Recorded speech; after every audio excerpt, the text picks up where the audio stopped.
পূর্ণতা লজ্জায় আর খাবার রুমের মুখো হয়নি।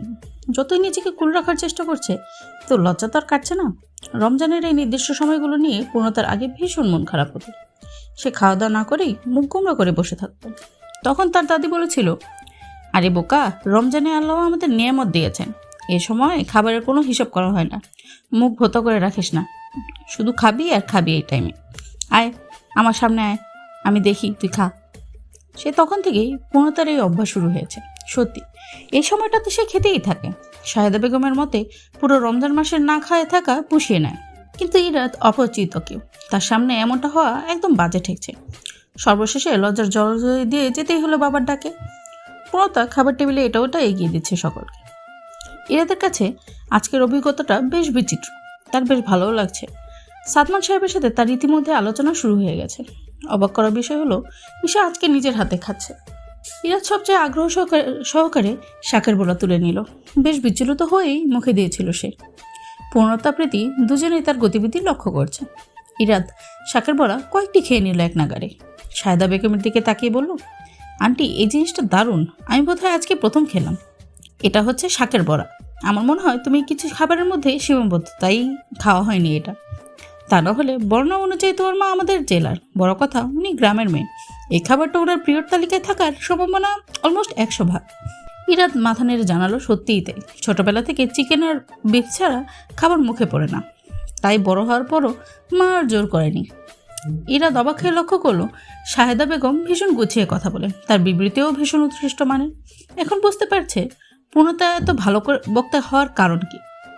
সাদমান সাহেব পায়েসের বাটি ইরাদের দিকে এগিয়ে দিয়ে বলল, ডাক্তার সাহেব এই পায়েস টেস্ট করুন, আমার আর পূর্ণর তো ভীষণ পছন্দ, দেখুন তো আপনার পছন্দ হয় কিনা।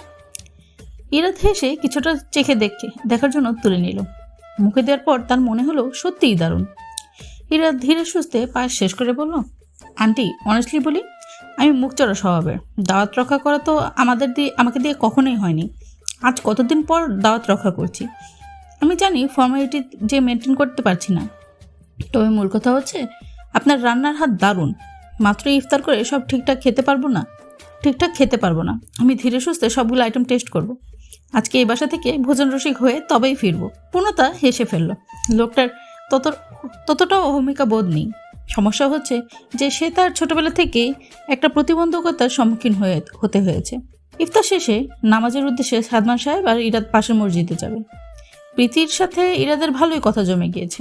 প্রীতি ইরাদকে নিজ দায়িত্বে সব কিছুর সাথে পরিচয় করে দিয়েছে। ইরাদ ওঠার আগে পূর্ণতা বলে উঠল, ডক্টর সাহেব শুনুন, আপনি অনেক কিছুই করেননি, কিন্তু তা ক্রমশ করতে হচ্ছে। তেমনই দাওয়াত রক্ষা করতে এসে নিশ্চয়ই রোগী দেখেননি, আজ বোধহয় তাও দেখতে হবে। ইরাদ বুঝতে না পেরে বলল, যদি মেহেরবানি করে বুঝিয়ে বলতেন। জি, আজকে আমাদের বাড়ির অনেকেই আপনি আসবেন শুনে আপনার কাছ থেকে প্রেসক্রিপশন লেখার প্রস্তুতি নিয়েছে। আসলে গ্রামের মানুষ কিছুটা অবুঝ হয় বটে, আপনি অনুমতি দিলে তা দেব। ডাক্তারই আমার পেশা, যদি বিয়ের দিনেও এই ডাক পড়ে এতে বিচলিত হওয়ার কিছু নেই। কিন্তু কথা হচ্ছে যে গ্রামের মানুষ তো অবুঝ। আপনি গ্রামে থেকে এত বুঝদারের মহাসাগর হলেন কি করে? পূর্ণতা কিছুটা ঝাঁঝালির কথা বলতে চাইল।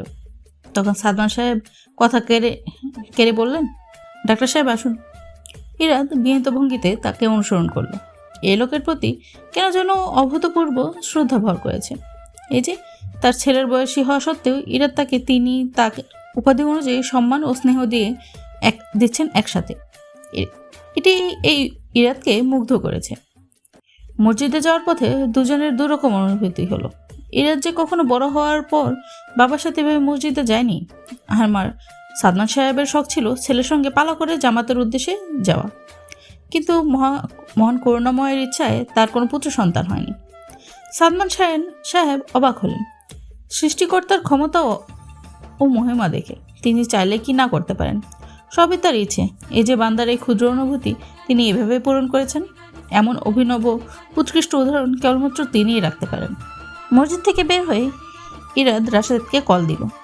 সামনে সাদমান সাহেবকে রেখেই সে ফোন অ্যালাউ করছে বিধায় রাশেদকে যা ইচ্ছে বলা যাচ্ছে না। রাশেদের পেছানোর কথা বাদ দিয়ে ইরাদ বলল, আমি লোকেশন দিয়েছি, প্রেসক্রিপশন আর কোম্পানি হতে দেওয়া কমন ওষুধ, টুথপেস্ট, এই তো যে সাধারণ প্রোডাক্টগুলো আছে তা নিয়ে চলে আয়। কোথায় ক্যাম্পে করছিস তুই? আমি মিস পূর্ণতা মানে ঈশার ম্যামদের বাসায়। রাশেদ এই বিষয়ে কিছুই জানতো না, তাই চমকে বলে উঠল, তুই ফড়িংদের বাসায়? এই, তুই ওর প্রতি ইন্টারেস্টেড ফিল করছিস?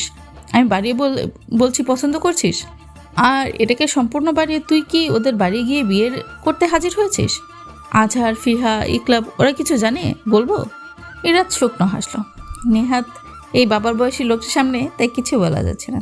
দাঁতে দাঁত চেপে সে জানালো, ঈশা এখানে মেহেদি নাইট করতে এসেছে। ইডিয়েট। হায়, মারাত্মক ঘটনা। হলুদ হচ্ছে। ইরাত রেগে ফোন কেটে দিল। রাশেদ আসবে কিনা জানতে ইচ্ছা করছে না আপাতত। সে সাদমান সাহেবকে অনুসরণ করে তাদের বাড়ি ফিরছে। ইরাতকে সাদমান সাহেব বাড়ির বুজুর্গ ব্যক্তিদের সাথে পরিচয় করিয়ে দিচ্ছিল। তখনই প্রীতি এসে জানালো সাদমান সাহেবের দোকানে যেতে হবে, কিছু মানুষ সওদা করতে এসেছে। তিনি ইরাতকে একা ছেড়ে যেতে নারাজ ছিলেন। ব্যাপারী ইরাদের অগোচরে রইল না। তার জন্য ঈদের মতো বড় এক উৎসবের সময় কারো রোজগারে ভাটা পড়ছে তা ইরাদের পছন্দ হলো না। সে হেসে বলল, আঙ্কেল আপনি যান, কিছুক্ষণ পর আমার বন্ধু আসবে, কাজে ঝামেলা হবে না। সাদমান সাহেব বিদায় নিলেন ইরাদ থেকে, আর প্রীতি এগোতে লাগলো। ইরাদ জানতে চাইল ঈশা কোথায়। প্রীতি জবাব দিল, সে আপুর সাথে চাঁদ দেখতে গিয়েছে। ইরাদের ভ্রু কুচকে গেল, জানতে চাইল চাঁদ দেখতে মানে? তা চাঁদ দেখা কমিটি দেখে ঘোষণা দিয়ে দিয়েছে, এখন আবার তোমার আপু কোন ঘোষণা দেবে? আরে না, আপনি বুঝছেন না, চাঁদ দেখা কমিটির ঘোষণা শুনে তো সবাই ঈদ করে, তবে ঈদের চাঁদ নিজের চোখে দেখলে এদের আনন্দ দ্বিগুণ বেড়ে যায়। আপু ঠিক তাই দেখতে গেছে। আচ্ছা তাই বলো, ওখানকার কমিটি প্রধানকে? এখন সাধারণত পূর্ণ আপু। বাবা, বেশ তো। এর আগে কে ছিল, মানে সাবেক কমিটি? ওটা ছিল রাবেয়া ফুপি, আবার তার আগে হাবিব কাকা, মানে যারা সবচেয়ে অভিজ্ঞ থাকে আর কি। ও, যার মানে বংশ পরম্পরায় বয়োজ্যেষ্ঠরা এই দায়িত্ব পায়। হ্যাঁ হ্যাঁ ভাই, আপনি চাঁদ দেখবেন? ইরাদ বেশ কৌতূহল বোধ হলো। সে চাঁদ দেখার আনুষ্ঠানিকতা দেখতে যেতে চাইল। প্রীতি ফের একটা প্রশ্ন করলো যে, তোমাদের সবাই মানে আঙ্কেল আন্টি, তোমার বোন আমাকে ডাক্তার সাহেব ডাকে, তুমি ভাইয়া ডাকলে? হঠাৎ ভাইয়া ভাইয়া মনে হলো। কেন, সমস্যা হচ্ছে? তাহলে আর ডাকবো না। ইরাদ মাথা নেড়ে বলল, না না, দ্যাটস মাই প্লেজার। পূর্ণতা দলবল নিয়ে দাঁড়িয়ে আছে এক ঝিল পারে। রাতের কারণে যে কেউ চট করে পুকুর ধরে নেবে। পাশে সারি সারি চিরল নারকেল গাছ। পূর্ণতা বেশ ধৈর্য সহকারে চাঁদ দেখছে। কিছুক্ষণ চোখ ঝাপটায় বর্তমান পরিবেশের সাথে চোখ মানানসই পরিস্থিতিতে নিয়ে এলো সে। আচমকাই চেঁচিয়ে বলো, ওই যে চাঁদ দেখছি। পাশে সবাই একসাথে জানছিল, কোন দিকে, কোথায়? পূর্ণ আপু, আমাদেরকেও দেখাও। পূর্ণতা স্থির হয়ে বলল, তোরা সবাই অনেকবার দেখেছিস না? ঈশা একবারও দেখে নেই, ওরে আগে দেখাই। পুচকোদের মধ্যে নীরব দ্বন্দ্ব চলল। একজন তার অবসান ঘটিয়ে বলল, আচ্ছা দেখুক। ঈশাকে পূর্ণ কোলে তুলে নিল। তর্জনী উঠিয়ে চাঁদ ইশারা করল। সাথে উপস্থিত জনতাও বারংবার জানতে চাইল, দেখেছ? ঈশা চাঁদ দেখলো কিনা বোঝা গেল না। উত্তেজনায় বলল, হ্যাঁ হ্যাঁ দেখেছি, ভীষণ সুন্দর দেখতে, একদম চুলের মতো চিকন সোনালি রঙের না? পূর্ণতা প্রশ্নে প্রীতি ঘন ঘন মাথা নাড়ল। পূর্ণতা নিচু হয়ে পুচকুদের সাথে মিশে গেল। তর্জনী উঠিয়ে ফের দিক নির্দেশনা করে বর্ণনা দিতে লাগলো। ওই তো মেঘের এক টুকরো আছে না, ওইখানে একদম চিকন সোনালি রঙের চুলের মতো, দেখেছিস? না তো আপু, সবাই একসাথে বলল। পূর্ণতা ফের বলল, আর বোকা, প্রতিবার যেদিক ওঠে ওই দিকেই তো, ওই যে লম্বা গাছটা মাথার উপর। আপু, চাঁদ কি হলুদ কালারের? ছোট্ট একটা মেয়ে প্রশ্ন করলো। একজন তাকে কটাক্ষ করে জবাব দিল, ওরা চাঁদ হলুদ দিতে যাইব কইতে? হলুদ তো গু কালার। ইরাদ নাক মুখ কুচকে ফেললো। প্রীতি পেছন থেকে বলল, বলদাম মুখে লাগাম দে। ওদের কথা শুনে পূর্ণতা ফিরল। ইতিমধ্যেই সবাই চেঁচিয়ে উঠলো চাঁদ দেখেছে বলে। ইরাদ হেসে বলল, আমি কি ওই সোনালি রঙের চুলখানা দেখতে পারি? ওটা চাঁদ, চুল হবে কেন? পূর্ণতার প্রশ্নের জবাবে ইরাদ বলল, আরে চুলের মতো চিকন সোনালি রঙের, আর এর চাইতে সংক্ষেপ সোনালি রঙের চুল, তাই না? পূর্ণতা বিড়বিড় করে বলল, সংক্ষেপ করে খুবই উপকার করলেন, ধন্যবাদ। চাঁদ হলুদ রঙের কিনা প্রশ্ন করা মেয়েটি বলে উঠল, আপনি তো বড় মানুষ, আপনার চাঁদ দেখেন না? ইরাদ মাথা নেড়ে বলল, কখনোই দেখিনি। ইরাদের জন্য বাচ্চাটার মারাত্মক দুঃখ বোধ হলো। তার অনুরোধ করলো পূর্ণাপুকে তাদের চাঁদ দেখিয়ে দেওয়ার জন্য। ইরাদ এসে পূর্ণতার বরাবর দাঁড়ালো। পূর্ণতা হাত বাড়িয়ে তর্জনী উঠিয়ে বলল, ওই তো আমার আঙ্গুল বরাবরই। ইরাদ মাথা এগিয়ে নিল, আঙ্গুল বরাবরই দেখার চেষ্টা করলো। নিজের আঙ্গুল উঁচিয়ে বলল, ইস দেখছি না। হ্যাঁ, ওই গাছটার মাথায়, ওই তো। তবু দেখছি না। পূর্ণতার রাগ হলো। এমনিতেই এই লোককে এত তুলো তুলো ভাব দেখাতে তার ভালো লাগছে না, তবুও দেখাতে হচ্ছে। তার উপর এর ভং। রাগে গজগজ করতে করতে প্রতিবার ছোটগুলো চাঁদ না দেখলে তাদের চুলের ঝুঁটি টেনে মাথার সামনে ঠেসে যেভাবে দেখায় ঠিক তাই করতে ইচ্ছা করছে তার। স্বভাববশত হাত ইরাদের মাথার উপর উঁচিয়ে কিছুক্ষণ গজরাতে লাগলো। ইরাদ এতক্ষণে পূর্ণতার সাথে কৌতুক করছিল। পূর্ণতার হাত গজরানো দেখে চোখ ছোট ছোট করে তাকালো। নিজের তর্জনী উঠিয়ে প্রশ্ন করল, ওই শুরু এক ফালি চাঁদ, তাই না? পূর্ণতা কিছুক্ষণ তীক্ষ্ণ দৃষ্টিতে তাকিয়ে বলল, আমার কাছে এই চাঁদখানা কেমন লাগছে জানো? কেমন? দীর্ঘদিন ভালোবাসার কাঙ্গাল থাকা যুবকের নতুন বইয়ের মতো, যাকে দেখে ইনস্ট্যান্ট এক ফালি ভালোবাসা অনুভব হবে। পূর্ণতা ইরাদের অল্প কাছে এগিয়ে ফিসফিসে বলল, হায় আল্লাহ, আপনি দেখি কবি টবি হয়ে যাচ্ছেন। সামহাও প্রেসক্রিপশন লিখতে গিয়ে এসব লিখে আসবেন না তো? রাশেদ হন্তদন্ত হয়ে চলে এসেছে। একমাত্র বন্ধুর হলুদ সত্যি সত্যি হয়ে গেল কিনা এটাও একটা কারণ। ইরাদ আর রাশেদ বেশ কিছু বৃদ্ধ মানুষের সমস্যার কথা শুনছে, কিছু ওষুধ প্রেসক্রাইব করে দিয়েছে। আর সাধারণ ডাক্তারদের কোম্পানি থেকে যে কমন ওষুধগুলো দেওয়া হয়, যেমন অ্যাসিডিটি, বাতের ব্যথা, সর্দি, কাশি এবং জ্বরের জন্য, তা তাদেরকে এমনিতেই দিয়ে দেওয়া হয়েছে। এতেই তারা বেজায় খুশি। কাজ শেষে ইরাদ খেয়াল করলো একদল ছেলে মেয়ে বসে আছে, তাদের মেহেদি পরানো হচ্ছে। আরেক অপূর্ব দৃশ্য। ইরাদ বোধহয় কখনো এমনটা দেখেনি। তার মধ্যখানি ঈশানা বসে আছে, তাকে বেজায় খুশি দেখাচ্ছে। ইরাদকে রাশেদ খোঁচা মেরে বলল, কিরে যাবে নাকি? যাবো, আজ এদের মেহেদি নাইট দেখে তবেই যাব। রাশেদ কপাল চাপড়ে জায়গায় বসে পড়ল। ইরাদ অনুভব করলো পূর্ণতা শুধু সাহসী নারী নয়, পূর্ণতা একজন সুহৃদয়বান চরিত্র, কিন্তু এই চরিত্রের সাথে তার ইনফেকশন হয়ে যাচ্ছে দুর্ভাগ্যবশত। ইরাদ আগ্রহ নিয়ে ছোট ছেলেগুলোকে দেখছে। তার ধারণা ছেলেগুলো ততটাও ছোট না, কম হলেও তৃতীয় শ্রেণীতে পড়ছে। মজার বিষয় হচ্ছে যে তাদের প্রত্যেকেরই হাতে কোনোই অবধি মেহেদির ডিজাইন আঁকা। সংখ্যায় 4 জন বালক আর বাকি সব বালিকা। বালকদের হাতে মেহেদি পড়া শেষ, তবুও তারা অপেক্ষারত। ইরাদ তাদের অপেক্ষার কারণ ঠিক ধরতে পারছে না, তবে তার ধারণা এদের ভীষণ অনাদারে মেহেদি পড়ানো হয়েছে। কিন্তু ইরাদ ভাবছে, অনাদার হোক আর যাই হোক, মেহেদি যে পড়াচ্ছে এই ঢের। তা না হলে কোনো পারিশ্রমিক ছাড়া কার দায় পড়েছে এদের এভাবে রাঙানোর? আঁকুপাকু করে বালকদের ইশারায় ইরাদ কাছে ডাকলো। তারাই তারা যে রুমে মেহেদি পড়ছে ওই রুমের দরজায় ভিড় করে দাঁড়িয়ে আছে। বাকিরা মেয়েদের সাথে ভেতরে আছে, তারা ইরাদকে দেখতে পাচ্ছে না। ইশারা পেয়ে তারা ইরাদের কাছে গেল, 2 হাত রোবটের ভঙ্গিতে আলগা করা, যাতে মেহেদির সাজ লেপটে না যায়। ইরাদ সবচেয়ে ছোট ছেলেটার বাহু চাপড়ে বলল, আপনার নাম কি ভাই? আমার নাম সাপির। রাশেদ ক্রমে সবাইকে প্রশ্ন করলো, আপনাদের নামটা বলুন। পরেরজন জানালো, আমি কামিল। এর পরেরজন নাম জানালো, আমি সুদায়েজ। হুদা ওর নাম রাখছে সুদায়েজ, আসলে ওর নাম আব্দুল রহমান। ইরাদ হাসলো। নিজের নামকরণের ব্যাপারটা তার কাছে দারুণ লাগছে। সে জানতে চাইল, ইন্টারেস্টিং ব্যাপার, নিজের নাম নিজে রাখাটা বোধ হয় দারুণ মজার। তুমি কেন রাখলে? কোনো কারণ আছে নাকি হঠাৎই রাখলে? আসলে আমার নাম আব্দুল রহমান, কিন্তু সবাই শুধু রহমান ডাকে, অথচ এটা একদম উচিত না। আমার এই ব্যাপারটা ভালো লাগে না। ইরাদ অবাক হলো, সেটা বেশ গুছিয়ে কথা বলতে পারে। জানা গেল সে 4র্থ শ্রেণীতে পড়ছে। মজার ব্যাপার হলো সে মেহেদি পরেনি, আর ইরাদ ব্যাপারটা লক্ষ্য করেনি। তার বোধ হয় মেহেদি পড়তে ভালো লাগে না, সে এমনিতেই বন্ধুদের সাথে এসেছে মজা করতে।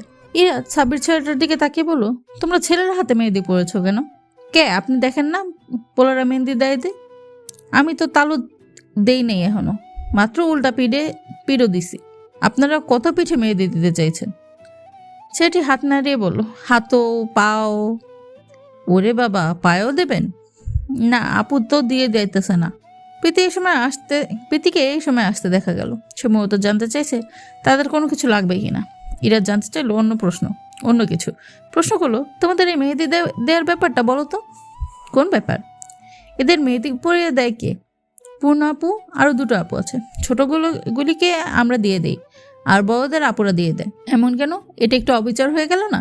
আপুর মতো ওরা ছোট ডিজাইন তেমন বোঝে না। বড় হয়ে হজবরল একটা ডিজাইন দিলেই ওরা খুশি থাকে। তবে বড় মেয়েদের ঈদ নিয়ে অনেক প্ল্যানিং থাকে, তাই তাদেরকে সুন্দর মতো মেহেদি পরিয়ে দেওয়া হয়। ইরাদ মাথা নেড়িয়ে বলল, এটা অদ্ভুত। ওদের কি এমনি মেহেদি পরিয়ে দেওয়া হয়?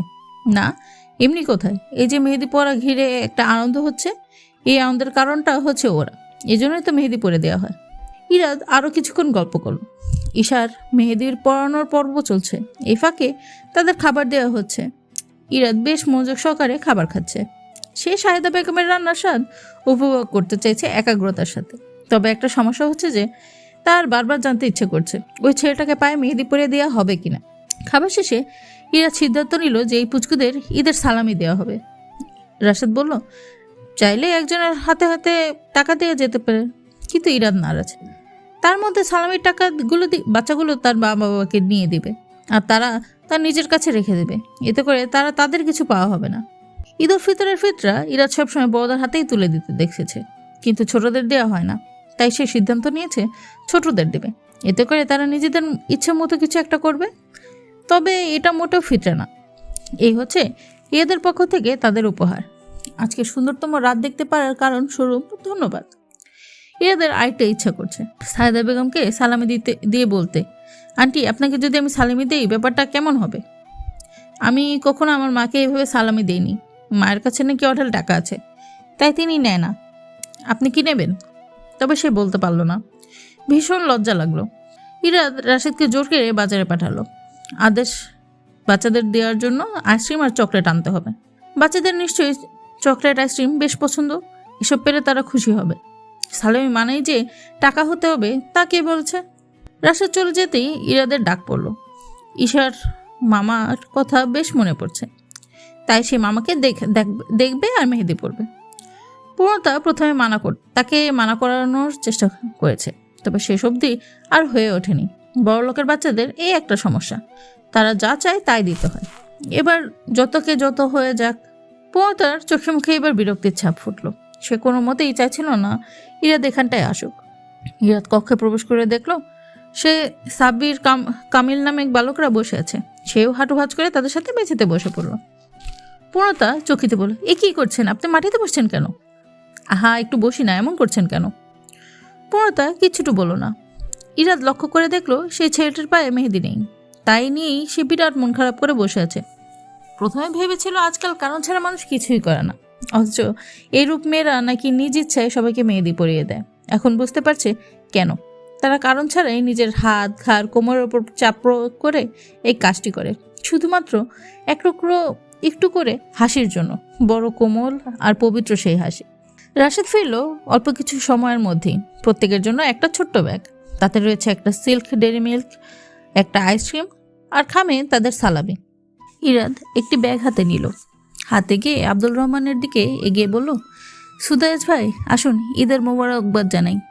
ছেলেটি শুদ্ধরূপে সালাম দিল। এভাবে সবাইকে ঈদের মোবারকবাদ জানালো হলো।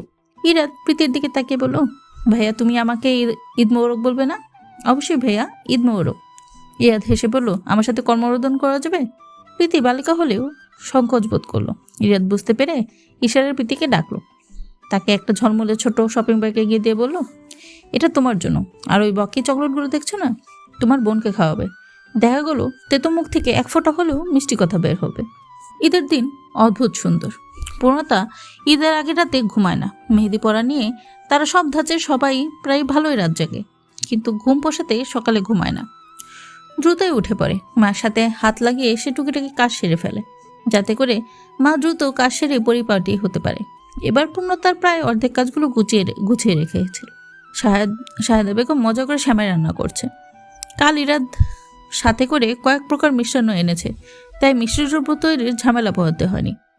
প্রীতির মোটা অঙ্কের সালামি উঠেছে, এ নিয়ে সে নেচে কুদে বেড়াচ্ছে। সাদমান সাহেব একদম ভোরে দোকান খুলেছিল।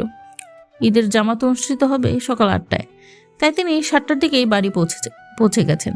তিনি এখন গোসল সারবেন, অতঃপর সেমাই খেয়ে ঈদগাহ ময়দানে রওনা হবেন। যাওয়ার আগেই 2 মেয়েকে ডেকে সালামি দিয়ে ভাইয়ের ছেলে মেয়েদেরও দিবেন, যদিও পরিমাণ সামান্য। সবার শেষে স্ত্রীকে দেওয়া হয়। বাবা গোছালে যেতেই পূর্ণতা দৌড়ে এসে তার ওয়ার্ড্রোবের ড্রয়ার খুলে প্যাকেট শুদ্ধ পাঞ্জাবি বিছানায় রাখল। পাঞ্জাবির রং কালো খয়েরি, এটা তার মায়ের পছন্দের রং। রাতিফের সাথে 2 ঘন্টা ধরে পাঞ্জাবি পছন্দ করেছে, এখন বাবা কতটা পছন্দ করে তাই দেখার পালা। পূর্ণতার বুক দুরু দুরু করছে। সাদমান সাহেব গোসল সেরে এলেন। বিছানার দিকে তাকিয়ে তার চক্ষু চড়ক গাছ। এবার ঈদে শুধু দুমের জন্য নতুন কাপড় কেনা হয়েছে। তিনি এবং তার স্ত্রী একটা সুতাও নেয়নি বলা চলে। পাঞ্জাবি কোত্থেকে এলো তাই ভাবতে গিয়ে দেখলো নিচে হলদে একটা চিরকুট। এই ব্রথবুড়ো অক্ষরে লেখা, বাবা তোমার জন্য। পূর্ণতা ইচ্ছে করে সাজিয়ে লিখেনি। সে তার বাবার কাছে এখনো ছোট্ট পূর্ণ থাকতে চায়, যে কিনা নির্ভুল বাড়ির কাজ করতে পারে না মা বাবাকে ছাড়া। সায়েদা বেগম ঠান্ডা সময় নিয়ে রুমে প্রবেশ করলেন। সাদমান সাহেব এবং পূর্ণ দুজনের একজনও গরম খাবার খেতে পারে না। সাদমান সাহেব এগিয়ে সায়েদাকে পাঞ্জাবি দেখাল, অভিযোগের স্বরে বললেন, দেখেছো তোমার মেয়ের কাণ্ড? এই হাত টানের মধ্যে এসব করার দরকার আছে? সায়েদা বেগম মাথা নেড়ে হাসলেন শুধু। সাদমান সাহেব ফের শুধালেন, হাসবে না একদম। আচ্ছা করে বকে না দিলে ও শুধরাবে না। তুমি শুধরানো ছেড়ে পড়ো তো দেখি, তোমায় দারুণ মানাবে। হ্যাঁ, সে তো কিনেছে তোমার কালো খয়েরি রঙের। এই তোমার পছন্দ না? থাক, তাহলে ওই মফিজ পাগলাকে দিয়ে দিব। এই পূর্ণ শোন তো। সাদমান সাহেব স্ত্রীর গলা চওড়া হওয়ার আগেই মন্ত্র পড়লেন, ভুল হলে ক্ষমা চাওয়ার মন্ত্র। দুনিয়ার সব সাধু ব্যক্তিদেরই স্ত্রীর কাছে কুপকাত হতে হয়। সে তো নিতান্তই ভোলা ভালা একজন লোক। স্ত্রীকে মারানো হতেই সালমান সাহেব কড়া গলায় প্রীতিকে ডেকে আনলেন। প্রীতি আসতেই নেড়েচেড়ে দেখাতে লাগলো পাঞ্জাবিটা। হেসে প্রশ্ন করলো, সুন্দর না? তোর আপু এনেছে। শুধু প্রীতিকেই নয়, রাস্তায় নিজের বন্ধুদের সাথে দেখা হতেই সবাইকে তিনি বলতে লাগলেন, পাঞ্জাবিটা সুন্দর না? আমার পূর্ণ মা এনেছে। আসলে আমার ছোটো মা তো। পূর্ণ তার মায়ের জন্য একটা শাড়ি এনেছিল, কিন্তু শাড়িখানা দেখাতেই শাহেদা বেগম আগুনে রেগে আগুন চেঁচিয়ে বলো, তোকে বলেছিলাম পাকনামি করতে? তুই শাড়ি কিনতে পারিস? এটা কোন শাড়ি হলো? ঠকেছে তোকে পাগল মেয়ে। পূর্ণতার মুখখানা ফাটো বেলুনের মতো চুপসে গেল। সে শুকনো মুখে উঠে যেতেই প্রীতি অভিযোগ করলো, পছন্দ হয়নি তো কি হয়েছে? মিথ্যা একটু বলতে। ও অনেক কষ্ট করে টাকা জমিয়েছিল। কথাগুলো বলতেই প্রীতির গলা কেমন ধরে এলো। শাহেদা বেগম কিছুক্ষণ মৌনতা অবলম্বন করলেন, ফের আতঙ্ক নিয়ে বলে উঠলেন, এখন যদি প্রশংসা করতাম তাহলে ও লাই পেয়ে যেত, আরও কিনতে চাইতো। টাকা পয়সা পায় কোথায় ও? খেতেই তো দেয়া হয় 20 টাকা। তার যদি জমি এসব করে তাহলে কেমনে হবে? পূর্ণতা আড়ালে দাঁড়িয়ে কথাগুলো শুনছিল। মনের মেঘ কেটে গেছে তার। তবে প্রীতি এখনও চুপচাপ দাঁড়িয়ে আছে। সে বুঝতে চায় জীবন এমন কেন। এখানে ভালোকে মন্দ বলা যায় না, মন্দকে ভালো বলতে হয়। তাদের জীবন এতটা জটিল না হলে কি খুব ক্ষতি হতো? ঈদের দিন বিকেলে পূর্ণতা প্রীতি একটু ঘোরাঘুরি করতে বের হয়েছে। সাথে রাদিফ আছে। রাদিফ পূর্ণতাদের ঘরে তাদের পরিবারের একজনের মতো, তাই তার সাথে থাকা আতঙ্কের নয়, নিরাপত্তা হিসেবে গণ্য করা হয়। পূর্ণতা আর রাদিফ সেই প্রথম শ্রেণীর থেকে বন্ধু। দুটিতে সারাদিন কঠিন মারামারি করত। রাদিফ পূর্ণতাকে মারার জন্য তার পিছু ধাওয়া করতে করতে তাদের বাড়ি চলে যেত। তখন শাহেদা বেগম তাকে আলু ভাজি আর রুটি খাইয়ে দিত। সেই থেকেই হচ্ছে এই দুটোর পরিচয়। নিশি যোগ হয় মাধ্যমিকে। রাদীপ বিরস মুখে নিশির ফোনে ডায়াল করছে, কিন্তু নিশি ফোন ধরছে না। ফলস্বরূপ রাদীপ রেগে অস্থির হয়ে গেছে। রাগে গিজগিজ করে রাদীপ বলল, এই প্রীতি, ওইদিকে। কেন? আচ্ছা ফেরা লাগবে না, গানে হাত দে। আমার একটা গালি দিতে ইচ্ছে করছে, গালি দেব। তার চাইতে বরং আপনি দূরে গিয়ে দিয়ে আসুন, আমিও শুনবো না, আপুও না। প্রীতির কথা শুনে রাদীফের গালি দেওয়ার ইচ্ছে ধেই করে পালালো। সে বিরস মুখে বলল, আয় আমরা নৌকায় উঠি। পূর্ণতা এক কথায় নাকচ করে দিল। সে কোনো মতেই নৌকায় উঠবে না। তার এখন এসব করার মুড একদম নেই। রাদীপ খুব একটা পাত্তা দিল না। সে হাই তুলে বলল, তুই তাহলে তোর ডাক্তার সাহেবের সাথে আলাপ জুড়ে দে, আমি প্রীতি যাই। প্রীতি রাদীফের কথা অতটা খেয়াল করলো না, তবে পূর্ণতা খেয়াল করলেও আগাজোড়া কিছুই বুঝলো না। তবে পেছন ফিরে দেখলো হাসি মুখে ইরাদ দাঁড়িয়ে আছে। যদিও এই লোককে সচরাচর এই রূপে দেখা যায় না, তবে পূর্ণতার কপালে ভাঁজ অদৃশ্য হতে লাগলো। সে নিজের অজান্তেই বিড়বিড় করে বলল, এই লোকের হাসি মারাত্মক। রাদীফ অর্ধেকটা গিয়ে ফের প্রশ্ন করল, তুই যাবি না শিওর পূর্ণ? পূর্ণতা কেমন বিরক্ত দৃষ্টিতে রাদীফের দিকে তাকালো। সে কে বলল, দূর হ, পারলে দুটিতে গিয়ে নদীর মাঝখানে ঝাপা। প্রীতি ফিসফিসিয়ে বলল, বাদ দাও, ওর মুড সিং খাচ্ছে। তার উপর নিশির ভীমরতি দেখে আরও বিগড়ে গেছে। রাদীফ আর প্রীতি চলে গেল। তাদের আর বকা শোনার ইচ্ছে নেই। ইরাদ হাসি মুখ নিয়ে পকেটে হাত গুজিয়ে দাঁড়িয়ে আছে। তাকে দেখে মনে হচ্ছে এভাবে দাঁড়িয়ে থাকা তার ভীষণ পছন্দের। তাকে যদি এভাবে সারাক্ষণ দাঁড়িয়ে থাকতে বলা হয়, সে খুশি দাঁড়িয়ে থাকবে।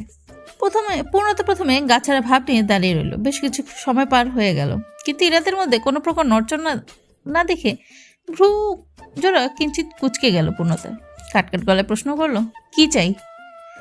সত্যি বলবো নাকি মিথ্যা? অবশ্যই সত্যি। মিথ্যা বললে কোনো লাভ নেই। নির্ভয়ে বলবো নাকি ভয় পেয়ে বলবো? আপনি আমাকে পাগল পেয়েছেন? পূর্ণতার সেন্টি খাওয়া মুখ দেখে ইরাদ মাথা নেড়ে হাসলো। ভয়তে স্যারাই বলল, আসসালামু আলাইকুম ওয়ারহমতুল্লাহি ওয়াবারাকাতুহু। ওয়ালাইকুম আসসালাম ওয়ারহমতুল্লাহি ওয়াবারাকাতুহু। পূর্ণতা সালাম নিল ঠিকই, তবে বোকা চাহনি দিয়ে তাকিয়ে রইল। ইরাদ হাত বাড়িয়ে বলল, সালাম দিয়েছি, সালামি দেন। পূর্ণতা ইরাদের মাথা মুন্ডু খুঁজে পেল না, কিংবা পেলেও বুঝতে পারল না। ইরাদ ফের বলল, আমাকে সালামি দিন। এবার আমাকে কেউ সালামি দেয়নি। আপনার কাছ থেকে সালামি পেতে ইচ্ছে করছে, একটু সালামি দিবেন? আপনি যে আমাকে সালাম দিলেন এখানেও বিধান রয়েছে, আপনি জানেন? অবশ্যই জানি, আমি আপনার নর্মাল হাব। তাহলে? ইরাদ মাথা চুলকে বলল, আসলে হুট করেই করতে ইচ্ছে হলো, তাই আর কি। আপনার সাথে তো আমার কথোপকথন হয়েছে, তাই ভেবেছি আমাদের মধ্যে কণ্ঠস্বরের পর্দাটা আগে খিলাপ হয়েছে। পূর্ণতা ইরাদকে থামিয়ে দিয়ে বলল, থামুন, আমি ইসলাম টানছি না। ইসলামের সব বিষয়বস্তু টানলে আমরা এই জায়গায় নড়ার শক্তিও থাকবো না। এতটা অমান্য করছি আমি? আসলে আমাকে সালামি না দিয়ে বেঁচে যাওয়ার চিন্তা করছিলেন? ইরাদের প্রশ্নে পূর্ণতা ভেবাচাকা খেয়ে গেল। ইরাদ পাকাপোক্ত সিদ্ধান্ত জানালো, আজ সালামি না নিয়ে ফিরছি না। কিন্তু পূর্ণতা একটু ইতস্তত বোধ করলো, হাত উঁচিয়ে এক কোণ লক্ষ্য করে বলল, ওই দিকটায় যাবেন? আলবত, আর যাই হোক সালামি নিয়ে তবেই যাব। আরে দিব, এত ব্যস্ত হতে হবে না। তবে আমি দেব আমার সাধ্যের মধ্যে। That's my pleasure. আমি সবসময়ই চাইতাম আমাকে সবাই সাধ্যের মধ্যেই ট্রিট করুক, কিন্তু হচ্ছে উল্টা। সবাই আমাকে জীবন দিয়ে ট্রিট করতে চেষ্টা করছে। এমনি বোধ হয়। আমরা তো চাই না বারংবার আমাদের তাও মুখোমুখি হতে হয়। ইরাদ আর পূর্ণতা হাঁটা দিল। ইরাদ বেশ কিছু সময় পর প্রশ্ন করলো, আচ্ছা, এই পার্কের নাম লেখা আছে স্মৃতি শিশু পার্ক, কিন্তু এখানে সব কাপল, হিসাব মিলছে না কিন্তু। পূর্ণতা বিরক্ত নিয়ে ইরাদের দিকে তাকালো, কিছুক্ষণ ভেবে বলল, ধরে নিন তারা এক ধরনের বাচ্চা, তো হয়ে গেল না শিশু পার্ক? আরে কি বলেন, এত বড় ছেলে মেলে বাচ্চা? আহা, আজকাল প্রেমিক যুগল একজন আরেকজনকে বাবু বলে না?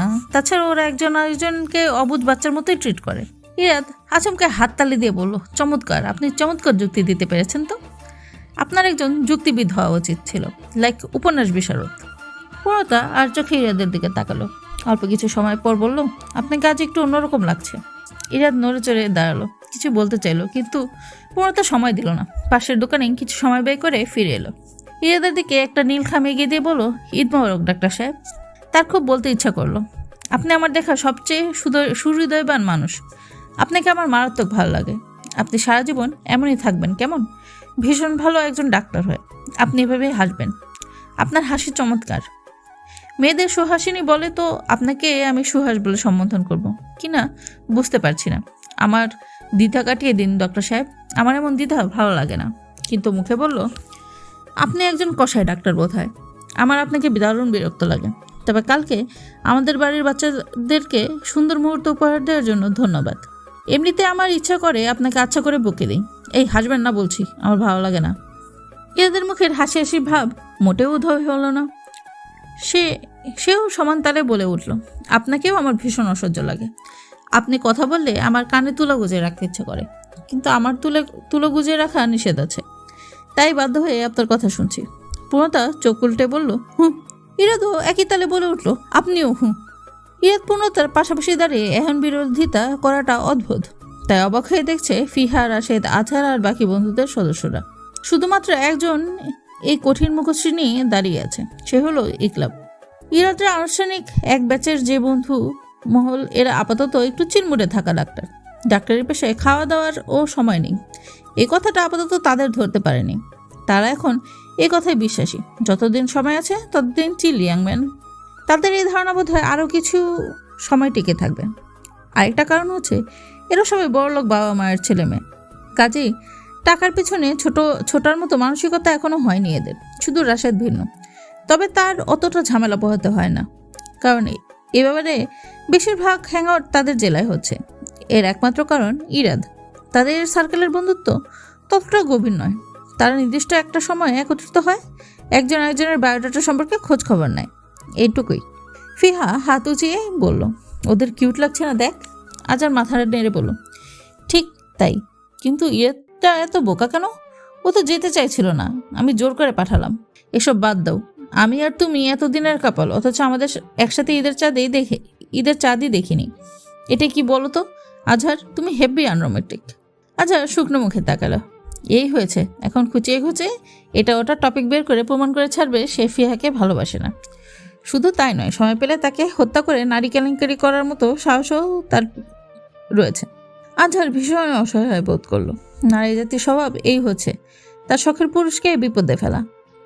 আদি থেকেই এই কাজ হয়ে আসছে, হোক সজ্ঞানে কিংবা অজ্ঞানে। ইকলাব কথাবার্তা ছাড়া চুপচাপ ক্যামেরা জুম করছে। ইতিমধ্যেই সে ইরাদ পূর্ণতার কিছু পাশাপাশি শর্ট ক্লিক করেছে। রাশের ছবি তুলতে দেখে বলল, এটা কি করছিস দোস্ত? ওরা দেখলে রেগে যাবে। কে, ইরাদ? আমার সাথে লেগে যাওয়া ছাড়া ওর আর কোনো কাজ আছে? আজহার বিরক্ত নিয়ে বলল, আহা, এর মধ্যে এসব টানছিস কেন? তোদের নিরাপত্তিদ্বন্দ্বিতা বাদ দিলে কি তো আর গুনাহ হচ্ছে না? ইকলাব হাসল। শক্ত পুরুষালী মুখশ্রীতে তাচ্ছিল্য ভাব ফুটে উঠেছে। সে চকচকে দৃষ্টিতে বলল, তাহলে প্রতিদ্বন্দ্বী ভাবটা ফুটিয়ে তোলা যাক। কি বলিস আজহার? এমনিতেও ইরাদের সাথে আমার সারা জীবনের প্রতিদ্বন্দ্বিতাই কেটেছে, কয়েক বছর তা বাদ পড়েছে, তাই বোধ হয় সব কিছু কেমন যেন জমছে। এটাই। ফিহা বিরক্ত হয়ে বলল, আহা থাম তো, ঢং বাদ দে। ইরাদ নীরবে হাসল। কাঠিন্য দূর হয়ে হাস্যোজ্জ্বলতার রেশ ছড়িয়ে পড়ল তার সারা মুখশ্রীতে। রাশেদ হেসে বলল, ইরাদ কি বলবে জানি না, তবে ইরাদের ফড়িং দেখলে তোর খবর করেই ছাড়বে। তাই নাকি? বেশ ইন্টারেস্টিং রমণী মনে হচ্ছে। শুধু ইন্টারেস্টিং নয়, একথা রণচণ্ডী বলা চলে। দেখতে হবে না ইরাদের ফড়িং বলে কথা, বলে আজহার হাসল। উফ, মেয়েটার একটা নিজস্ব নাম রয়েছে, ওই নামে ডাক। কি ইরাদের ফড়িং? কেন, খুব জ্বলছে বুঝি? ফিহার তীক্ষ্ণ দৃষ্টিতে ইকলাব শব্দ করে হাসল। ধীরে ধীরে সে হাসি কাঠিন্যতার রূপ নিল। মুখশ্রীতে তার একটা আবছা ভাব বিরাজ করছে। কণ্ঠস্বর খানিকটা খাদে নামিয়ে ইকলাব বলে উঠল, কেন অবাক হচ্ছিস ফিহু? অবাক হওয়ার কোনো কারণ নেই। তোর তো এটা স্বভাব, কথায় কথায় ভালো লাগে, আর ইরাদ ঠিক এ কারণেই তোকে অপছন্দ করে, জানিস না তুই? হ্যাঁ জানি, আর জানি দেখেই তো করছি। তোর ফেক গার্লফ্রেন্ডগুলোর দিকে তাকাও ভাবে, তাতে যদি লাভের লাভ কিছু একটা হয়, তাও হতে পারে। একটা সময় তো তুইও তাদের অন্তর্ভুক্ত ছিলি। তোর দিকে তাকায় ফিহু, আমার ফিহু, রাইট? ফিহা আর একটা কথাও বলল না। বিরক্তিতে তার মুখ তেতো হয়ে গিয়েছে। কার উপর বিরক্ত হলে তার এমনটা হয়। আজহার এগিয়ে এসে বলল, ফিহু এসব বাদ দাও। রাদিফ নামের ছেলেটা কে খুঁজছিলে না? ওই দেখো সে আসছে। রাদিফ? ও, Radif the interesting man, I like him. Azhar বিরস কণ্ঠে বলল, বয়স আর গ্র্যাজুয়েশনে বড় হলেও এখনো বাচ্চা রয়ে গিয়েছ। জেলাস করতে চাও তো বড় কাউকে পছন্দ করো। রাদিফ ছেলেটা গুনে গুনে তোমার চেয়ে বয়স 6-1 ছোট হবে তো। ফিহা আর আজহার নিজস্ব কথাবার্তায় ব্যস্ত হয়ে পড়ল। ইকলাব ধীরগতিতে পা বাড়ল নিজস্ব গন্তব্যে। ইরাদ শুকনো মুখে দাঁড়িয়ে আছে। আর সবার মতো পূর্ণতাও গুনে গুনে 3বার প্রশ্ন করেছে, আপনি বিয়ে করছেন না কেন? সবার মাঝে শুধু পূর্ণতা বাকি ছিল, অথচ এখন সে এই তালিকায় নাম দিয়েছে। শুধু তাই নয়, এবার এক ধাপে গিয়ে বলে ফেলল, আপনি বিয়ে করছেন না কেন ডাক্তার সাহেব? বুড়ো হয়ে যাচ্ছেন তো দিন দিন, কদিন পর আপনাকে কেউ মেয়ে দিবে না। এদের এখন সব কিছুই ফিকে লাগছে। এই প্রশ্নটা সে পূর্ণতার কাছ থেকে আশা করেনি বোধ হয়। ইরাদ বিরস কণ্ঠে বলল, আপনি বিয়ে করছেন কবে? কেন, আমার সাথে আপনার কি সাধ? ইরাদ জোর করে দিয়ে বলল, আরে বলুন তো। আমি করব তো এখনো দেরি আছে, ততদিনে আপনিও বুড়ি হয়ে যাবেন। আসুন চিমটি। পূর্ণতা গম্ভীর মুখে বলল, এত খুশি হওয়ার কি আছে বুঝলাম না। কারণ তখন আপনিও বুড়ো, আমিও বুড়ো, আপনিও বুড়ি, দুজনেই বুড়ো বুড়ি। পূর্ণতা চোখ ছোট ছোট করে তাকালো। রাদীপ গলা উঁচিয়ে পূর্ণ বলে চেঁচাতে লাগলো, নিশি চলে এসেছে কিংবা কোনো জরুরি তলব। পূর্ণতা ইরাদের দিকে ক্ষণ যাবৎ তাকে হাঁটা দিল। ইরাদ পেছন থেকে ডেকে বলে উঠল, মিস ফরিং একটু দাঁড়ান তো। পূর্ণতা পেছন দিকে তাকালো।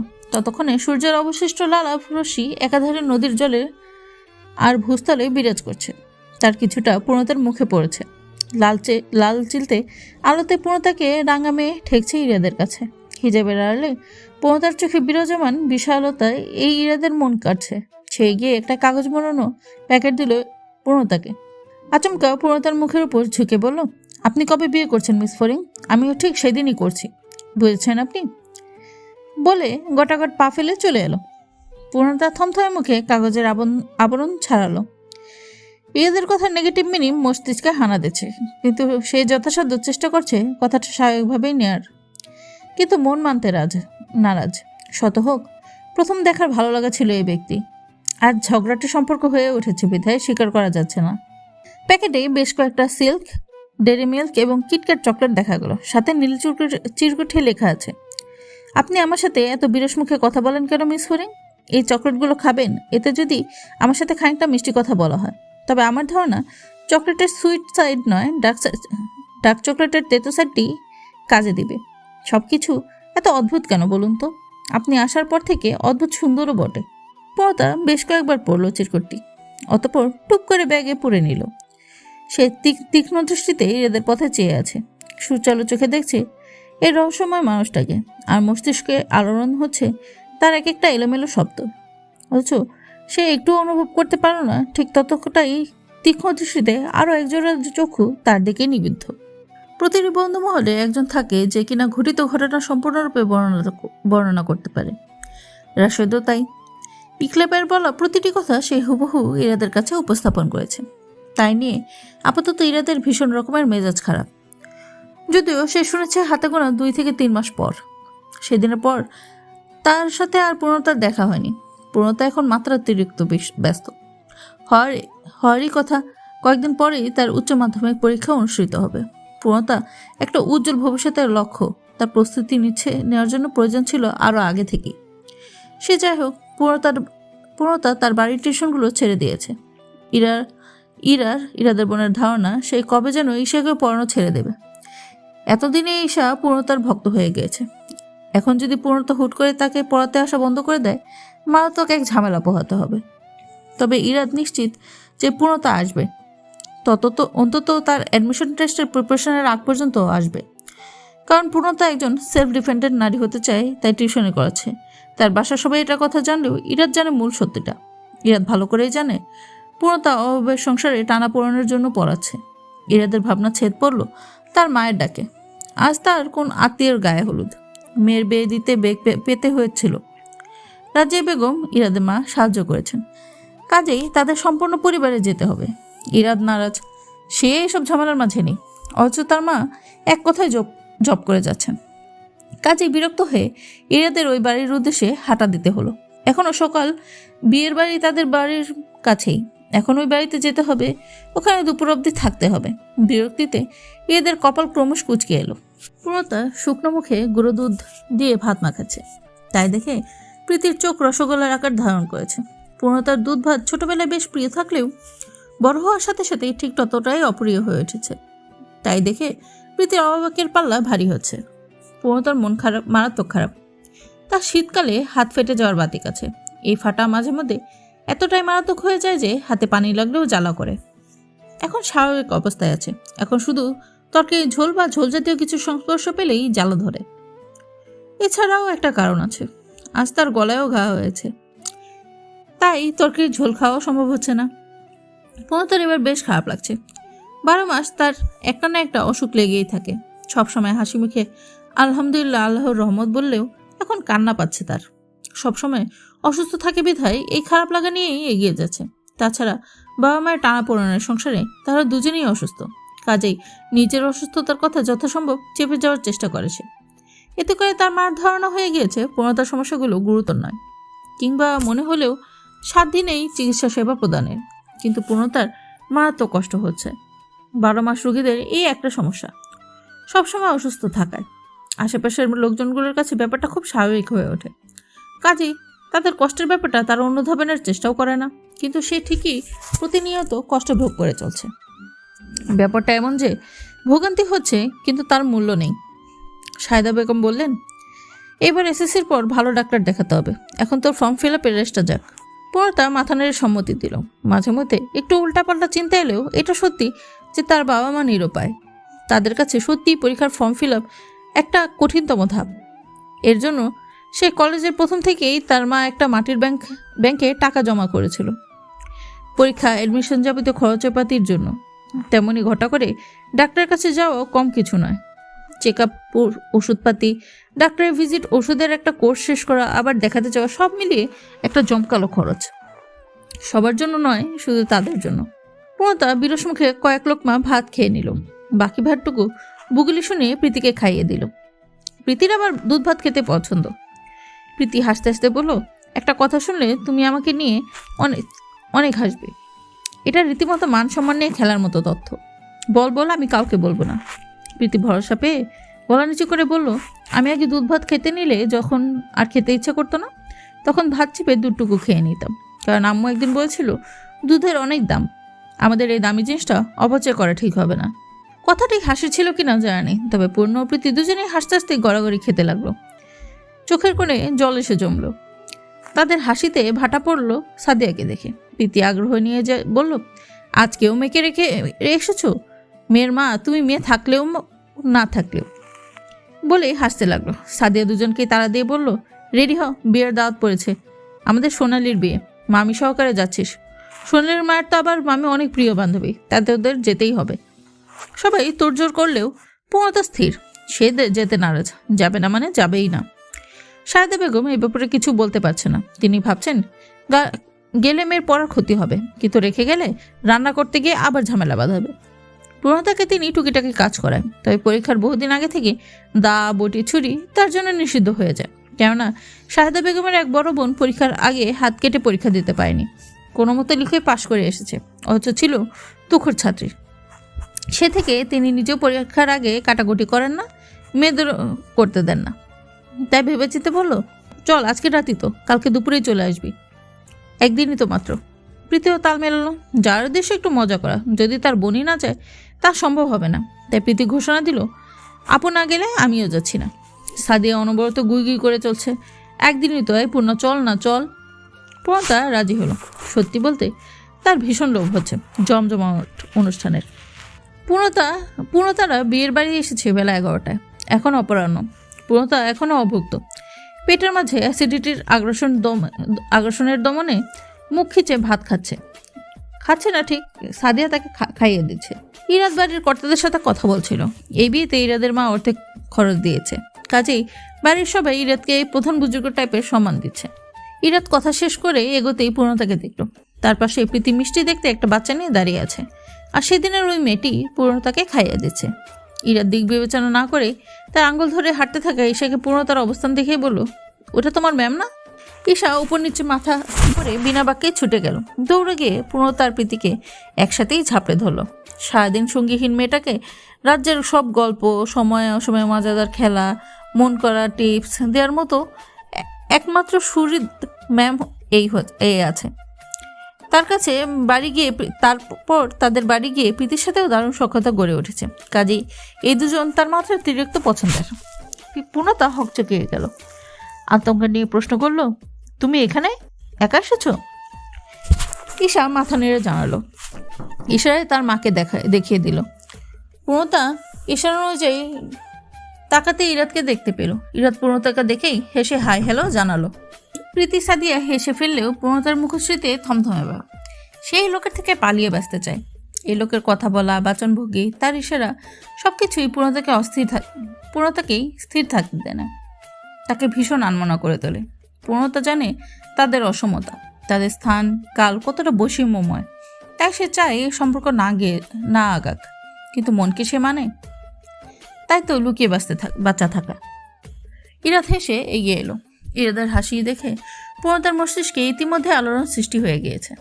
সাদিয়ার দিকে তাকে ইরাদ বলল, চিনতে পেরেছেন? হ্যাঁ অবশ্যই, কেন চিনব না? ইরাদ হাসলো। বাচ্চা মেয়েটার দিকে তাকিয়ে বলল, ওকে, আপুর মেয়ে। প্রীতির কথায় ইরাদ অবাক হয়ে বলল, আপনি বাচ্চার মা? আমিন মেয়ের মা? আপু নিজের মেয়ের মা পরিচয় দিতে ভালো লাগে না, তাই সেই মেয়ে ছাড়া সিঙ্গেল থাকে বলে প্রীতি হো হো করে হেসে ফেললো। পূর্ণতার দিকে তাকিয়ে বলল, তুইও এমন করবি? না, তোর তো এখন এই বুড়ি সেজে থাকার বাতিক আছে। ইরাদ প্রীতির সাথে কিছুটা কুশলাদি বিনিময় করলো, সাদিয়ার সাথেও কথোপকথন করলো। এর মাঝেই পূর্ণতার খাওয়ার পর্ব শেষ হলো। সাদিয়া প্লেট নিয়ে চলে গেল। সাথে প্রীতিও যাওয়ার আগে দুজনই চোখে মুখে দুষ্টি ইশারা করে যেতে ভুলো না। ঈশা বাবু পেয়ে প্রীতির পিছু পিছু বাবুর সাথে চলে গিয়েছে। ইরাদের অবশ্য ইশারা চোখে রানে। পূর্ণতার সাদিয়া আর প্রীতির সাথে সব কথাই শেয়ার করে। তারা বোনেরাই এক একজনের বান্ধবীর মতো। ইরাদ পূর্ণতাকে প্রশ্ন করলো, আপনি এখানে? হ্যাঁ আমি। দেখতে পাচ্ছেন না? না, আপনার তো পরীক্ষা, এখন পড়া উচিত। কিন্তু আপনি বিয়ে দেখতে এসেছেন কেন? ওহো, নাচতে এসেছি। ইরাদ ঈষৎ হেসে পড়ল, আপনাকেও বিয়ে দিয়ে দেওয়া হবে। আপনার সমবয়সী মেয়েরা বাচ্চা নিয়ে ঘুরঘুর করে, আর আপনি একা, এটা তো মানা যায় না। থাক না, আমি না হয় পরে বাচ্চা নিয়ে ঘুরঘুর করব। আপনি তখন বুড়ি হয়ে যাবেন। আপনিও তো এখনই বুড়ো। হ্যাঁ, বুড়ো বুড়ি বলেই ইরাদ হেসে ফেলল। পূর্ণতা বিরক্ত নিয়ে বললেন, হাসবেন না, আপনি হাসলে ভীষণ বাজে লাগে। পূর্ণতার কথায় হঠাৎ ইরাদ থেমে গেল। পূর্ণতার খারাপ লাগলো, সে না চাইতেও খারাপ ব্যবহার করে ফেলেছে। কি করবে? তা না হলে যে তার মাথায় অন্য সব ভূত চেপে বসে। তবুও খারাপ লাগাটা কাটাতে নিজে থেকে প্রশ্ন করলো, আপনার কি হয় কোনে? জানি না। ইরাতের জবাব শুনে পূর্ণতা ভেঙচি কাটলো। ইরাত পাল্টা প্রশ্ন ছুড়ে দিল, আপনার কি হয়? আমিও জানি না। পূর্ণতার রোষ পূর্ণ জবাবে ইরাত তাচ্ছিল্য করে বলল, একই ভঙ্গিতে পূর্ণতাও বলে উঠল, আপনিও হুম। বেশ কিছুক্ষণ দুজনেই চোখ বড় বড় করে তাকালো। না চাইতেও নিজেরা অদ্ভুত ব্যবহার করেছে ভেবেই দুজনও লজ্জিত হলো। ইরাত বলল, ইটস ওকে, মাঝে মাঝে আমাদের কিছু অদ্ভুত কাজ করতে ভালো লাগে। মস্তিষ্ক এর মাধ্যমে নিজেদের অবসাদ দূর করতে সক্ষম হয়। এটা সবাই করে বসে, ছোট বড় সবাই। ডাক্তারি করছেন? কেন নয়, আমার পেশাই তো ডাক্তারি। পূর্ণতা মাথা নেড়ে সায় দিল। ইরাত প্রশ্ন ছুড়ল, সিরিয়াস পরে রেখে বিয়ের দাওয়াত রক্ষা বেশ ইন্টারেস্টিং ব্যাপার। আসলে তা নয়, অনেকটাই প্যাচে পড়েই আসতে হলো। তাছাড়া একটা রাতই তো। কথায় আছে, পরও তোমার স্বপ্ন উৎসবের চেয়েও অনেক বড়। মাফ করবেন, আমি একমত নই। পড়ালেখার মাঝে সময় কারো একটু করে দুনিয়াটা দেখতে হবে। আজকের এক রাত আমার স্বপ্নের মধ্যে বন্যার বাঁধ ভেঙে যাবে না অবশ্যই, যদি আমার শিকড় দৃঢ় হয়। আফটার অল মানুষের নিঃশ্বাসের বিশ্বাস নেই, জানেন তো। দেখা গেল স্বপ্ন পূরণ হয়েছে, এর 2 মিনিট পরে আমি মারা গেলাম, তখন জীবনটা অপূর্ণ থেকে যাবে না? যার স্বপ্নের পেছনে পুরো জীবন ইনভেস্টমেন্ট করে আমি মৃত্যু অটোমেটিক আপডেট দিয়ে হিসেবে রেখেছি। যার যে কোনো সময় মৃত্যু এলে আমি প্রস্তুত। তার সাধ্যের ইচ্ছে কে অপূর্ণ রাখতে নেই, আর তাকে পূর্ণতা দিয়েছি। এদের বলতে ইচ্ছে করলো, কিসব বলছেন আপনি? এসব বলবেন না, আমার একদম ভালো লাগে না। কিন্তু পূর্ণতার কথা চিরতই সত্য, তাই সে মাথা নেড়ে বলল, হতেই হবে, পূর্ণতা শাহরিয়ার বলে কথা। পূর্ণতা ইরাদের দিকে চোখ ছোট ছোট করে তাকালো। ইরাদ টপিক চেঞ্জ করে বলল, তারপর? আমি হলুদ দেখতে এসেছি, বিয়েতে থাকবো না বোধহয়। চিমটি, আমিও। আমার তো বিয়েতে প্রধান আকর্ষণ হলুদ। আপনার আবার কি হলো? আমার কাজ আছে কাল, আর শুধু ওনাদের খুশি করতে থাকা। পূর্ণতা মাথা নাড়ল। ইরাদ আগ্রহ দমনে ব্যর্থ হয়ে বলল, আপনি শাড়ি পরবেন না? না মানে সব মেয়েরাই হলুদের শাড়ি পরেছে। হ্যাঁ, এখানে সব বান্ধবীরা শাড়ি পরবে, কারণ ওদের প্রণয় কুমার আছে। আমার তো নেই, আমি পরে কী করব? কেন, প্রণয় কুমার থাকা আর না থাকার মধ্যে পার্থক্য? থাকলে বেচারা খুশিতে দিশেহারা হয়ে আমার জন্য বেলি ফুলের মালা নিয়ে আসতো। আচ্ছা ধরুন আপনার জন্য কেউ বেলি ফুলের মালা নিয়েও এলো, তখন? ইরাদ প্রশ্নটি করার পরপরই তার অবত শোষণে যেন বাধাপ্রাপ্ত হলো। সে কি বোঝাতে চেয়েছে? তার রেশ ধরে দণ্ডায়মানের রমণী কি জবাব দিয়ে কে জানে। জীবনে প্রথম কাউকে কিছু হৃদয় বার্তা জানাতে গিয়ে কী রূপে অবজ্ঞার শিকার হতে হবে ভেবেই তার হৃৎপিণ্ডর অলিন্দ এবং নিলয়দয়ের কর্মক্ষমতা বেড়ে গিয়েছে বোধ হয়। আপনি ভীষণ বোকা ডাক্তার, এখন শীত চলছে, কাজেই বেলি ফুল পাওয়া যাবে না।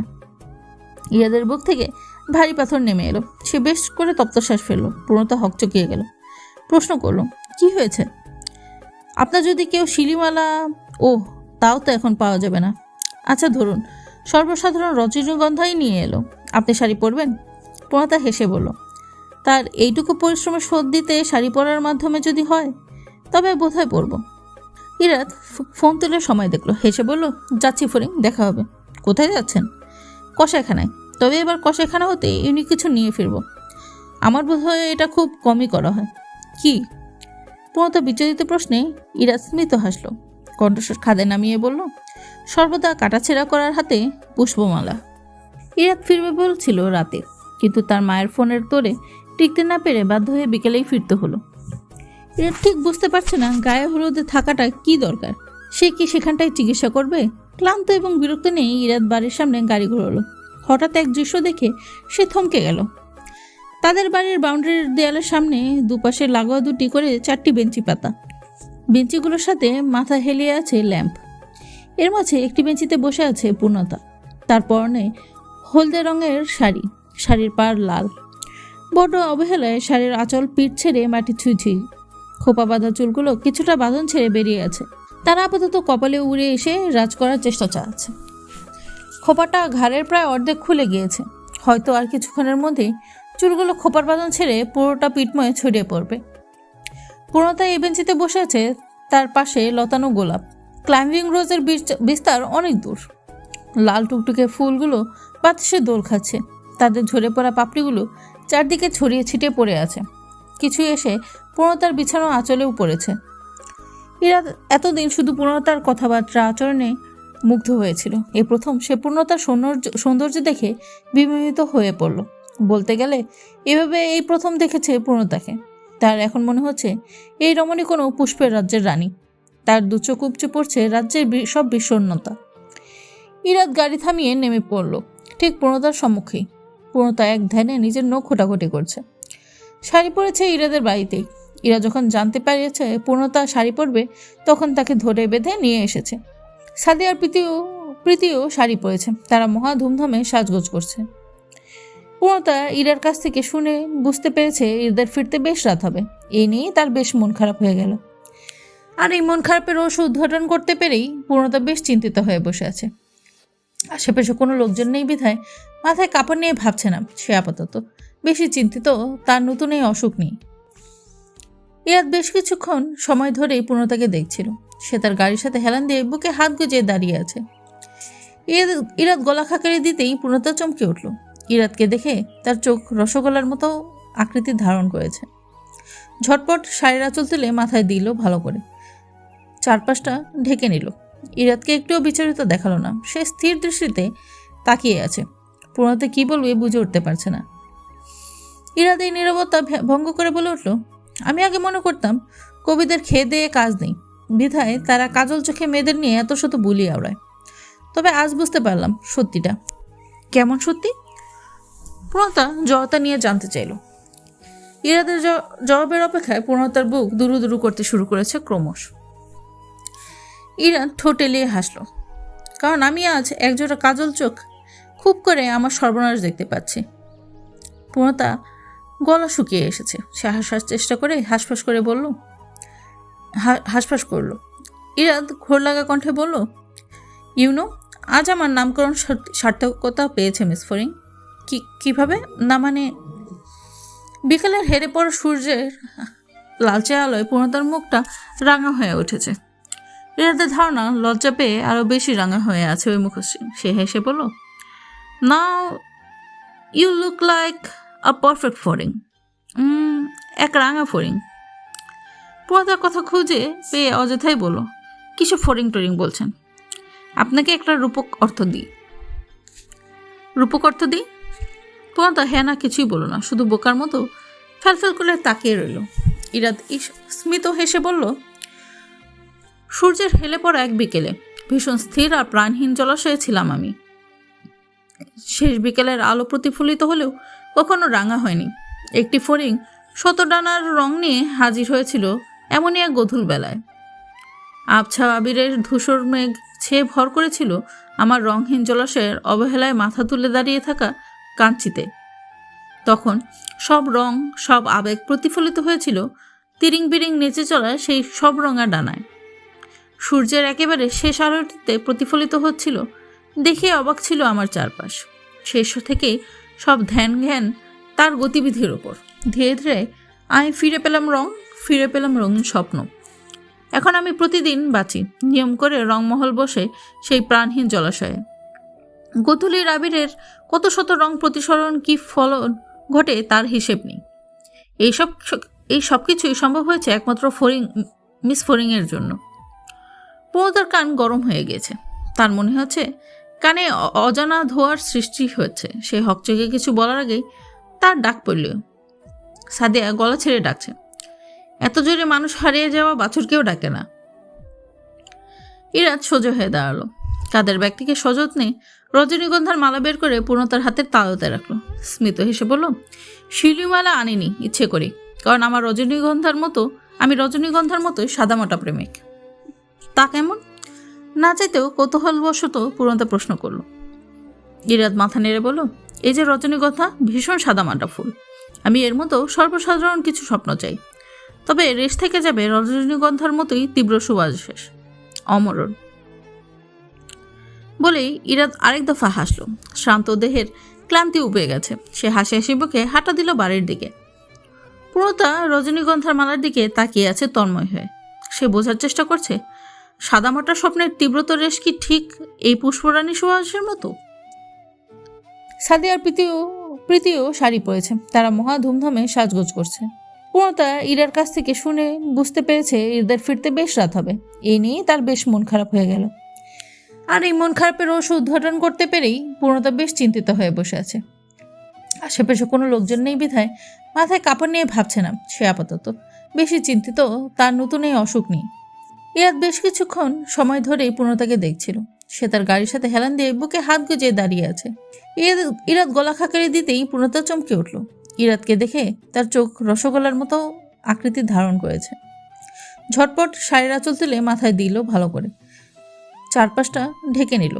ইরাদকে একটুও বিচলিত দেখালো না। সে স্থির দৃষ্টিতে তাকিয়ে আছে। পূর্ণতা কি বলবে বুঝে উঠতে পারছে না। ইরাদ এই নীরবতা ভঙ্গ করে বলে উঠল, আমি আগে মনে করতাম কবিদের খেয়ে দিয়ে কাজ নেই বিধায় তারা কাজল চোখে মেয়েদের নিয়ে এত শত বুলি আওড়ায়। তবে আজ বুঝতে পারলাম সত্যিটা। কেমন সত্যি? পূর্ণতা জড়তা নিয়ে জানতে চাইল। ইরাদের জবাবের অপেক্ষায় পূর্ণতার বুক দুরু দুরু করতে শুরু করেছে ক্রমশ। ইরাদ ঠোঁট এলিয়ে হাসল, কারণ আমি আজ একজোড়া কাজল চোখ খুব করে আমার সর্বনাশ দেখতে পাচ্ছি। পূর্ণতা গলা শুকিয়ে এসেছে। সে হাসার চেষ্টা করে হাঁসফাঁস করে বলল, হাঁসফাঁস করল। ইরাদ ঘোর লাগা কণ্ঠে বলল, ইউনো, আজ আমার নামকরণ সার্থকতা পেয়েছে মিস ফরিং। কিভাবে? না মানে, বিকেলের হেরে পড়া সূর্যের লালচে আলোয় পূর্ণতার মুখটা রাঙা হয়ে উঠেছে। ইরাদের ধারণা লজ্জা পেয়ে আরও বেশি রাঙা হয়ে আছে ওই মুখশ্রী। সে হেসে বলল, now you look like a perfect ফরিং। এক রাঙা ফরিং। পূর্ণতার কথা খুঁজে পেয়ে অযথাই বলল, কিসব ফরিং টরিং বলছেন? আপনাকে একটা রূপক অর্থ দিই। রূপক অর্থ দিই? পূর্ণতা হ্যাঁ না কিছুই বলল না, শুধু বোকার মতো ফ্যালফ্যাল করে তাকিয়ে রইল। ইরাদ স্মিত হেসে বলল, সূর্যের হেলে পড়া এক বিকেলে ভীষণ স্থির আর প্রাণহীন জলাশয়ে ছিলাম আমি। শেষ বিকেলের আলো প্রতিফলিত হলেও কখনো রাঙা হয়নি। একটি ফড়িং শত ডানার রং নিয়ে হাজির হয়েছিল এমনই এক গধূল বেলায়। আবছা আবিরের ধূসর মেঘ ছেয়ে ভর করেছিল আমার রংহীন জলাশয়ের অবহেলায় মাথা তুলে দাঁড়িয়ে থাকা কাঞ্চিতে। তখন সব রং, সব আবেগ প্রতিফলিত হয়েছিল তিরিং বিরিং নেচে চলা সেই সব রঙা ডানায়। সূর্যের একেবারে শেষ আলোটিতে প্রতিফলিত হচ্ছিল। দেখে অবাক ছিল আমার চারপাশ। শেষ থেকেই সব ধ্যান জ্ঞান তার গতিবিধির ওপর। ধীরে ধীরে আমি ফিরে পেলাম রঙিন স্বপ্ন। এখন আমি প্রতিদিন বাঁচি নিয়ম করে রংমহল বসে সেই প্রাণহীন জলাশয়ে। গোধূলির আবিরের কত শত রং প্রতিসরণ কি ফলন ঘটে তার হিসেব নেই। এই সব কিছুই সম্ভব হয়েছে একমাত্র মিস ফরিংয়ের জন্য। পূর্ণতার কান গরম হয়ে গেছে।